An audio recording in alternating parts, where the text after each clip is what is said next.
There was a flash as I came into the world, a sudden burst of light and heat, and then I inhaled deeply. I sucked in air as if I'd never tasted its cool texture. I breathed, and I lived. I gasped and wheezed until I felt myself begin to grow, but not by much. I latched on to the tiny little black thread, and I clung to it for dear life, seated upon my throne of white and scented wax. I trembled terribly as I looked around at my new surroundings. I'd never seen a place so strange, so large, so dark. In fact, had I seen anything before this? No. This was my birth, my beginning. It was a cool and dark place. Walls lined the room, and within it were so many fascinating sights. The wax pillar I sat upon was set upon a wooden table in the center of this great room, and behind me, made smaller by distance, was a desk with papers and pen. Around me were shelves and stacks of books, as if I were in some sort of library. There were windows on one of the walls, and I could see the night sky. The moon was so beautiful, so bright and brilliant, piercing the darkness like a great lantern. It was a light in the dark. And that was what I was. My body ceased trembling and began to calm itself. I brushed back my hair and nestled myself on the perch. I now found myself glancing far away to the other end of the room, where there was a door. What lay behind that door I could only fathom, but I dreaded it so greatly I felt it would shiver once more. The darkness surrounded that door. Shadows of deepest black covered it, and I felt frightened by it. The faintest light that I could see only glowing dimly around the table I sat on, but no further. I was not strong enough to face it, not like the brilliance of the moon outside. Were I only so luminous? What was I to this world of night? When suddenly I felt myself lifted up quickly. I screamed and grasped at my pedestal, shaking and scrambling to remain on my seat. I looked, and there was a being there, tall and enormous. In his fingers he clasped my wax seat and began to march. The pole outstretched in the darkness like a weapon. I trembled terribly as I drew closer, the faint glow following me towards the shadow. I couldn't bear to look. I closed my eyes and turned away, and when I opened them to peek and see how lost in darkness I was, it was no longer there. I could no longer see it. No, rather, I saw the glow, strong now, facing a doorway. Where had the darkness gone? What had become of it? I looked back to see it had retreated to the other end of the room, only to be stopped in its approach by the moonlight shining in through the windows, once again glorious in its luminescence. I had won. I had bested the darkness. The tall being holding my seat opened the door and walked me through it, and when I traveled through, I could smell the air, and it felt even colder than before. I shook, but did not try to flee. Beyond were a set of stairs, and he approached them. What was at the top of these stairs? Where did this man intend to bring me? Why was he carrying me with him? There was a moaning through the house, as if the house itself was filled with suffering. But I knew it was only the wind outside. The man walked up the stairs, and I clung with each step, trembling. When we made it to the top, he walked towards yet one more room and opened it. And inside, I saw a girl. "Daddy," the girl whispered weakly, her voice hoarse and her face pale. "Hey, how do you feel?" the man asked, his voice vibrating his whole body. "I'm really cold," she croaked. "It'll be all right, Elizabeth," he whispered encouragingly. He walked me towards her, and I could see her more clearly. She was young, but even for her age, she looked very weak and thin. I could tell she was sick. I don't know how I knew that, but I knew. The man sat me on the bedside table of her bed, and my glow reached her face. She smiled at it, but then gave a sharp cough. The man, who I could see better now, leaned down and lightly touched his lips to the girl's cheek. "I know you're cold. It'll be all right." "Thank you," she said. "I'm still a little scared of the dark." "There's no reason to be afraid of the dark. Remember, the darkness is only as strong as you make it." Think of this little flame as hope, and as long as you have that, you don't need to be afraid," the man whispered. "Hope," I wondered.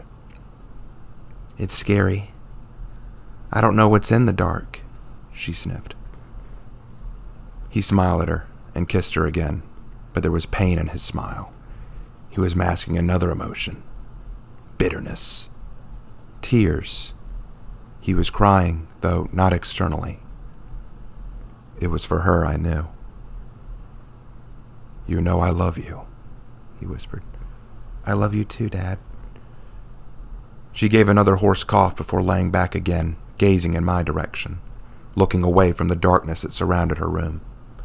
The father nodded and walked out the door, but not before glancing back and giving a faint and tear-filled gaze to his daughter.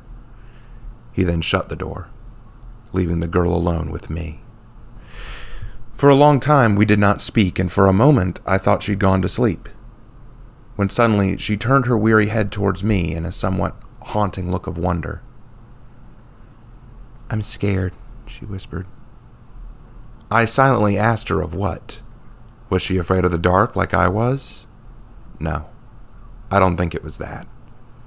She reached out towards me, and though not touching me, she raised her hand around me, letting my glow illuminate her hand.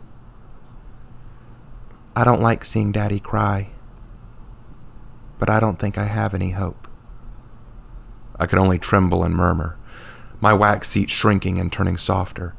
I watched her as she retracted her hand and lay back in bed. I just watched. She gave another cough and curled up in her covers. My glow reached her bed, and I could see her trembling, and I danced. I felt for her. I don't know why, but I didn't want to see her suffer, so I stopped my own trembling, and I danced. I danced upon my wax stand, and leapt and bounced, spinning and swaying, my glow bouncing off walls and giving shadows life. The girl suddenly turned to look at me, and at the walls. I danced more as her eyes gazed upon the different shapes and shadows I'd made. I breathed heavily, trying to bring something to her face, besides a frown. I danced for her. I danced wildly for her. I danced merrily for her. I gave it all I had, but with each bounce and sway of my body, the wax below melted faster beneath my feet. I didn't know how I knew it, but I knew that I was running out of time. It was worth it, though, when the girl's face lit up. She reached out with her little hands and picked up the bronze piece that held my pillar. She held me just slightly over her head and beamed as my glow filled her bedroom.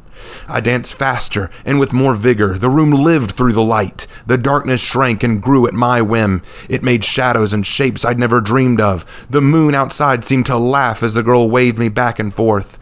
This was life. This was living, in this moment of bringing joy to this girl's face, and she laughed and she giggled at the objects I created until she coughed again. My dance slowed so she could set me near her lap. I looked up at her, her weary eyes barely able to stay open. "I guess it's not so scary when you have a light," she smiled. I made a move towards her but felt my foot hit wet wax, and I glanced down. The wax was almost gone. The bronze was all that I could see, and my light was beginning to ebb away. Flame. I was a flame. No, more than that. I was hope. She set me once more on the bedside table, and I watched her lay back on her pillow, struggling to breathe, as I did too. My light was growing dim, my body was shrinking, and the dark was creeping in again. No, I had to stay lit. I had to, for her. I wouldn't go out yet. I wouldn't vanish. She needed me. I inhaled a great gulp of air, and I felt myself flare up. I danced once more, but the girl didn't notice. Her eyes were closing. Her breathing slowed. Mine was weakening. I fought with all my might. I struggled against time, against the dark.